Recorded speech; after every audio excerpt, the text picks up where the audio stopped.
Bismillah, assalamualaikum warahmatullahi wabarakatuh. Alhamdulillah, wassalatu wassalamu ala rasulillah, la hawla wa la quwwata illa billah ma ba'd. Pertama-tama kita bersyukur kepada Allah subhanahu wa ta'ala atas limpahan nikmatnya kita bisa kembali berjumpa dalam majelis ilmu dalam rangka kita mempelajari ilmu bahasa Arab, mendalami ilmu nahwu, dan semoga memberikan manfaat untuk bisa memahami Al-Quran dan As-Sunnah lebih mendalam. Baik, kita akan lanjutkan kembali membahas kitab Al-Muyassar fi Ilmin Nahwi jilid yang ketiga. Kita masuk pada bab berikutnya, silakan dibuka di halaman 38. Ya, dibuka di halaman 38. Kita akan membahas masih tentang bab besarnya, masih bab inna ya. Bab tentang inna dan saudari-saudarinya, inna wa akhwatuha. Ya, berikutnya kita masuk pembahasan qala al-mu'allif rahimahullah al-mawadi'u allati yajuzu fiha inna wa anna. Ya, posisi-posisi tempat-tempat yang dibolehkan menggunakan inna sekaligus anna atau anna. Jadi boleh pakai inna, boleh pakai anna. Ya, pertama kondisinya atau posisinya ketika apa? Awalan idza waqa'at ba'da idzal fujaiyati. Yaitu ketika inna atau anna itu terletak setelah iza yang bermakna fujaiyah. Apa itu fujaiyah? Ya, iza yang bermakna tiba-tiba. Ya, fujaiyah itu artinya tiba-tiba. Ya. Contohnya nahu kharajtu faiza inna au anna. Boleh inna, boleh anna bacanya. Faiza inna au anna zaidan qa'imun. Aku keluar. Aku keluar tiba-tiba gitu ya. Tiba-tiba Zaid berdiri. Aku keluar tiba-tiba Zaid berdiri. Baik. Nah, maka di sini inna bisa dibaca anna karena terletak setelah iza fujaiyah. Iza yang bermakna tiba-tiba. Fujai itu maknanya tiba-tiba. Sesuatu yang mendadak ya dari kata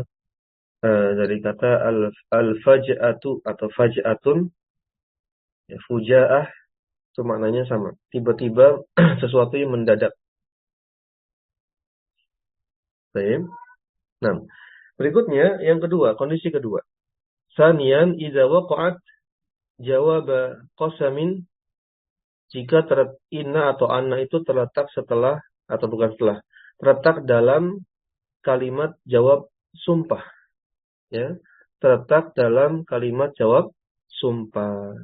Fi khabariha walaysa fi khabariha allamu, dan tidak terdapat lam taukid pada khobarnya. Ya, tidak seperti pada kasus-kasus di bab sebelumnya yang menggunakan lam taukid. Kita baca dulu contohnya lah. Nahu halaftu anna au inna zaidan qa'imun.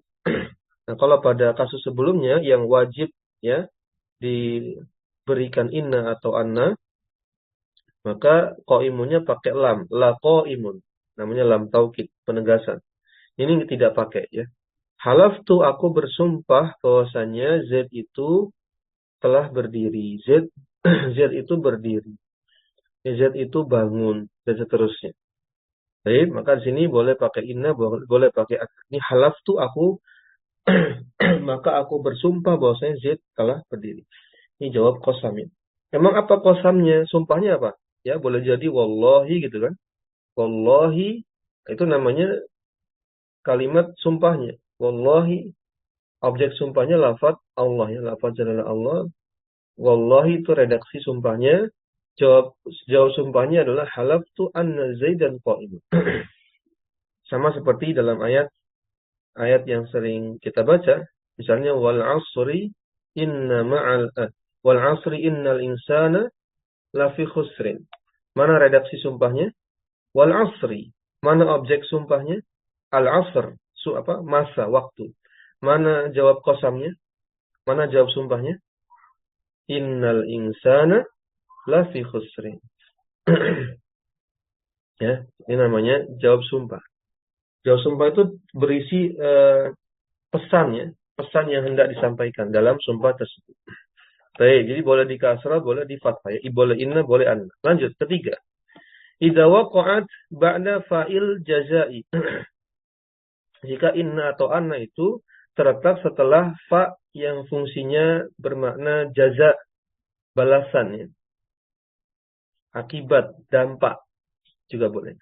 Nah, contohnya intajtahid, ini menjazmkan, ya. Ini itu kan menjazmkan. Intajtahid fa innaka tukramu. Intajtahid fa innaka tukram. Juga bisa. Karena ini tuh menjazmkan dua fiil mudhari sekaligus, ya. Intajtahid fa innaka tukram. Jika kamu bersungguh-sungguh, maka engkau benar-benar akan dimuliakan. Maka di sini ada inna terletak setelah fa'al jaza. Maknanya fa'al jaza itu apa? Ya maka, sehingga, gitu kan. Menunjukkan jaza, balasan, efek, ya. Baik, maka balasannya apa? Kamu akan dimuliakan. Tukrom, ya. Baik, itu yang ketiga. Bisa dibaca inna, bisa dibaca anna. Fa innaka bisa fa annaka tukrom. Yang keempat, kondisi keempat.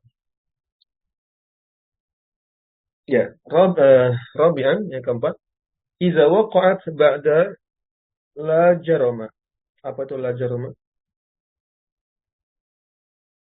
La jaroma adalah la jarom itu satu ini, ya, satu frase. Seperti la siyama gitu. La siyama, la jaroma. Kalau la siyama kan artinya terutama gitu kan. Kalau ini la jaroma artinya apa? La jaroma bisa diartikan dengan sudah tentu gitu. Kayak respon positif. Respon persetujuan, ya. Sudah tentu benar adanya bahwa gitu. Ini respon persetujuan, ya, yang positif. Contohnya pada kalimat la jaroma innaka atau annaka ala haqqin. Benar adanya, sudah tentu benar adanya bahwasanya engkau berada di atas jalan kebenaran. Benar adanya engkau berada di atas kebenaran. Baik, ya, maka sini ada inna atau anna boleh dibaca dua-dua. Baik, lanjut. La jarama anna Allaha ya'lamu ma yusirruna, ya. Sudah barang tentu benar adanya bahwasanya Allah itu Maha mengetahui terhadap segala yang mereka sembunyikan. Allah mengetahui segala yang mereka sembunyikan. Maka di sini ada anna, Al-Quran memilihnya anna, ya. Dan kita tidak berani juga menggantinya karena ini sifatnya wahyu. Jika Allah turunkan pakai anna, ya sudah. Berarti kita bacanya anna. Kecuali ada cara baca yang lain. Dari misalnya qiraat yang lain. Namun di sini dibacanya anna. Ya sudah, nggak bisa diotak-atik karena ini ayat Al-Quran. La jarama anna Allaha ya'lamu ma yusirruna. Ya, sudah barang tentu benar adanya bahwasanya Allah mengetahui segala yang mereka sembunyikan. Ini di surat apa? Kita cek, ya. La jarama anna Allaha. Ini terdapat di surat An-Nahl, ya. An-Nahl ayat 23. La jarama anna Allaha ya'lamu ma yusirruna wa ma yu'linun. Innahu la yuhibbul mustakbirin. Ya. Ayat surat An-Nahl ayat 23.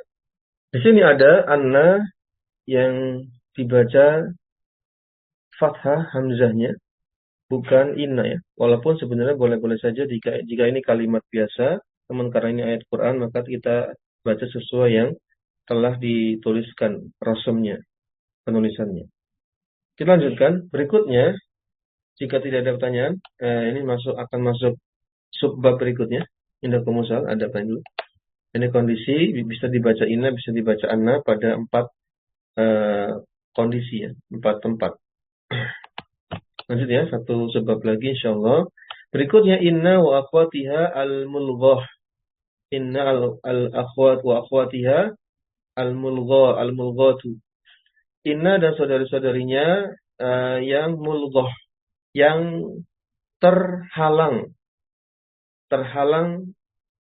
fungsinya, amalannya, yang amalannya itu menasabkan mubtada merafa'kan khabar, itu batal amalannya. Jadi netral nanti ya, netral. Mubtada khabarnya jadi marfu semuanya. Kita baca tatasilu ma azzaidatu bi anna wa anna bi inna wa anna wa ka'anna wa lakinna wa la'alla.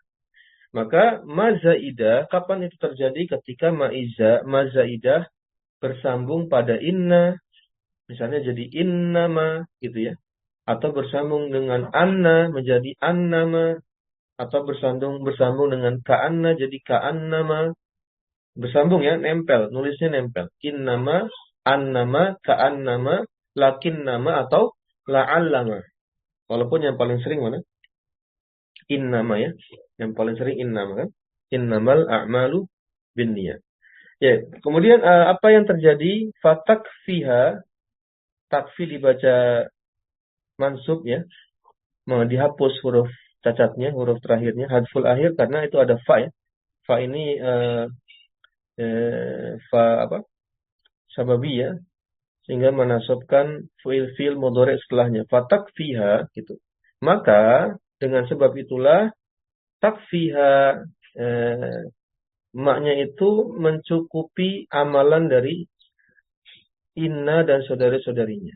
Takfi dari kata kafa yakfi, lalu alif lazimahnya, alif bengkoknya dihapus, kondisinya mansub, jadi yakfi, kemudian diubah ke ta ya, takfi. Fatakfiha anil amali, ay tamna'uha atau tamna'aha, atau ke takfi ya, mansub, tamna'aha. Maka apa? Sehingga inna dan saudari-saudarinya tercukupi untuk beramal. Terhalang alias tafsirnya apa? Ay tamna'aha, terhalang untuk beramal.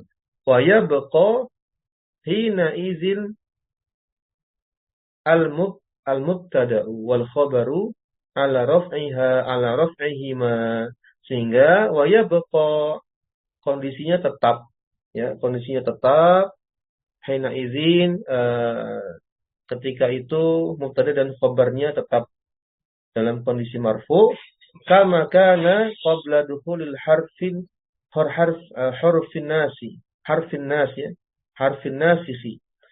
dan seakan-akan hal itu sama kondisinya dengan kondisi sebelum masuknya huruf atau alat penasakh. Apa itu alat penasakh? Ya tadi inna, anna ya, seakan-akan seperti itu. Seakan-akan seperti tidak ada fungsi inna, karena terhalang dengan ma zaidah ini. Contohnya apa? Innamal a'malu binniyati. Maka al-a'malu ya di sini mubtada ya. Dia beramalan, dia marfu, bukan mansub sebagai isim inna. Innanya terhalang amalannya karena ada ma zaidah di situ. Baik. Innamal a'malu binniyat ya, amalan itu tergantung pada niatnya. Berikutnya, i'lamu annamal hayatud dunya la'ibu wa lahwun. Ini ayat Quran ya. Terdapat di surat apa? Terdapat di surat Al-Hadid ayat 20. Al-Hadid ayat 20, Allah Ta'ala berfirman, i'lamu annamal hayatud dunya la'ibu wa lahwun. Ila akhiril ayatnya panjang. Ketahuilah bahwasanya sungguhnya kehidupan dunia ini hanyalah permainan. Dunia ini hanyalah permainan. Sesungguhnya kehidupan dunia ini hanyalah permainan. Maka di sini al-hayatu tidak kena mansub gara-gara anna tidak kena fungsinya anna karena fungsinya batal, terhalang karena ada ma zaidah. Baik, jelas insyaallah ya. Baik, berikutnya pada kalimat al-badai'u kasiratun walakinnamal as'aru ghaliyatun. Ya, al-badai'u kasiratun walakinnamal as'aru ghaliyatun. Semua jadikan marfu karena tidak berperan di sini fungsi lakinna atau saudarinya inna. Apa itu al-bad'u? Ya, barang-barang jualan itu, barang-barang dagangan itu banyak jumlahnya, walakin namal as'aru ghaliyatun. Tapi akan tetapi harganya mahal. Ya, pilihan barang itu tapi harganya mahal, ya. Nah, banyak variasi barang yang dijual tapi harganya mahal. Maka di sini walakin nama lakinna tidak berfungsi menasabkan mubtada merafa'kan khabar. Sehingga al-as'ar dibaca tetap marfu sebagaimana ketika belum hadirnya lakinna. Baik ya. Jadi dijadikan marfu. Sebagaimana perkataan Ibnu Malik, qala Ibnu Malikin. Ya, Ibnu Malik dalam bait syairnya di Alfiyah, wa waslu ma bizil hurufi mubtilu i'malaha wa qad yubaqqal amalu. Fa waslu ma, ya, disambungnya ma pada inna dan saudara-saudarinya bizil huruf, yaitu dengan huruf-huruf inna tadi, inna, anna, lakina, dan seterusnya, mubtilu i'malaha. Itu bisa membatalkan amalan-amalan masing-masing huruf-huruf tadi. Inna, anna, gitu ya. Terbatalkan amalnya. Wa qad yubaqqal amalu, bahkan amalnya itu jadi tetap, yubaqqo. Jadi tertahan, ya. Amalnya tetap tertahan, tidak bisa disetorkan, tidak bisa tidak bisa amalnya itu ditampakkan, tertahan. Ya, berikutnya, wa yajuzu fi hadhil halati an tadkhula hadhil hurufi, sebentar. Wa yajuzu fi hadhil halati an tadkhula hadhil hurufu, ya, ala al-jumalil fi'liyati. Maka kondisi seperti ini, kondisi bolehnya menggunakan anna ataupun inna, wa yajuzu fi hadhil halati an tadkhula hadhil hurufu 'ala jumal fi'liyah. Maka kondisi mulghah seperti ini membolehkan kalimatnya itu menggunakan kalimat fi'liyah, jumlah fi'liyah. Jadi huruf-huruf yang masuk tadi inna dan saudara-saudarinya masuk pada jumlah fi'liyah. Ya. Innama yakhshallahu innama yakhshallaha min ibadihil ulama. Di antara hamba-hamba Allah yang takut kepada Allah hanyalah para ulama. Jadi di situ ada innama, dia batal fungsinya dalam menasabkan dan seterusnya. Justru malah ini menghadapi fi'il, ya. Malah menghadapi fi'il. Karena biasanya tadi kan menghadapi isim. Ini menghadapi fi'il. Nah, ini sifatnya boleh. Wa yajuz, ya.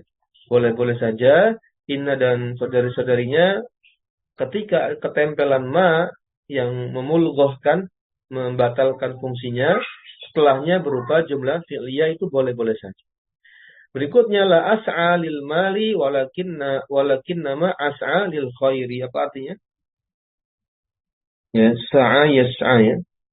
Berarti kalau as'a artinya aku, ya. Aku berusaha, aku mencari, aku berikhtiar. Ya, maknanya banyak. Yang ana pahami, insyaallah ini bisa memahamkan, la as'alil mali walakinna ma as'alil khairi. As'al di sini fi'il mudhari, fa'ilnya dhamir mustatir, takdirnya ana, ya. Maka tidaklah aku mencari harta, ya, tidaklah aku mencari harta melainkan aku mencari kebaikan. Tidaklah aku sebatas mencari harta, mencari dunia, ya. Kan tapi justru melainkan aku mencari apa? Kebaikan. Baik, ini lakin nama juga terputus amalnya, lakinna karena ditempeli dengan ma zaidah. Jelas, ya? Ini insyaallah masih bisa dipahami. Memang harus tadi teliti, ya. Teliti pelan-pelan. Ini kaidah-kaidah yang bukan lagi kaidah dasar, tapi ini kaidah yang dalilnya cukup banyak, namun tetap tidak begitu sulit dipahami. Insyaallah bisa tetap dipahami dengan baik. Jadi pada intinya ada dua subbab yang kita bahas tadi. Yang pertama, kondisi bolehnya menggunakan inna atau anna dalam satu kalimat. Kecuali Al-Qur'annya. Kalau ayat Quran kita ngikut penulisannya, rosemnya, kiroahnya ya. Nah, kita ngikut saja yang ada di mushaf yang sudah tercetak dan tersebar. Tapi kalau kalimat biasa kita bisa pilih pakai inna atau anna. Itu ada 4 kondisi tadi ya, ada 4 kondisi kapan dibolehkannya inna sekaligus anna dalam satu kalimat. Kemudian bab yang berikutnya tadi membahas mulghahnya fungsi inna dan saudari-saudarinya. Mulghah artinya terbatalkan, ya terhalang fungsi inna sehingga tidak bisa menasabkan mubtada dan merafa'kan khabar. Baik ya. Dan ada pertanyaan setelah innama apakah mesti mubtada khabar? Sudah dijawab. Ada jawabannya di bagian bawah tadi. Wa yajuzu tadi, ya kan? Nah, itu jawabannya. Berarti jawabannya tidak mesti setelah innama itu mubtada khabar. Jika ngikut kaidah ini, kita baca lagi ya. Wa yajuzu, lihat sini kalimat terakhir. Wa yajuzu fi hadhihi al-halati an tadkhula hadhihi al-hurufu 'ala al-jumal al-fi'liyati. Jadi kondisi mulghah seperti ini, ini mulghah ya. Ya sama. Mulghah kan terbatalkan amalannya. Kondisi mulghah seperti ini itu membuat dibolehkannya inna dan saudari-saudarinya ketika ketempelan mazaidah itu boleh, setelahnya jumlah fi'liyah boleh. Ya, justru yang nggak boleh itu ketika tidak ditempeli mazaidahnya kan, inna yang biasa, inna yang beramal, inna dan akhwatuha yang beramal, yang bisa beramal, justru itu yang nampaknya tidak bisa menghadapi jumlah fi'liyah, harus jumlah ismiyah kan. Innal insana lafi khusrin, yang seperti itu. Innallaha ma'as sabirin. Nah, itu malah nggak bisa jumlah fi'liyah tuh. Justru ketika ada maknya itu malah bisa. Wa yajuz ya. Fi hadhil halati an tadkhula hadhil huruf 'alal jumalil fi'liyah. Itu bisa. Contohnya apa di sini? Innama yakhsyallaha min ibadihil ulama. Ini contohnya. Contoh realnya. Innama yakhsyallaha min ibadihil ulama. Ini kan jumlah fi'liyah. Yakhsyallaha ini jumlah fi'liyah. Begitu pula di bawahnya la as'alil mali walakin nama as'alil khairi. Lakin nama setelahnya ada jumlah fi'liyah. Baik ya, sementara itu dulu yang bisa kita bahas pelan-pelan. Kita terus mempelajari, membahas, mengkaji kitab Muyasar jilid yang ketiga ini. Semoga bisa memberikan manfaat. Kita tutup dengan doa kafaratul majlis. Subhanakallahumma wa bihamdik asyhadu an la ilaha illa anta astaghfiruka wa atubu ilaik. Assalamualaikum warahmatullahi wabarakatuh. Jazakumullahu khairan.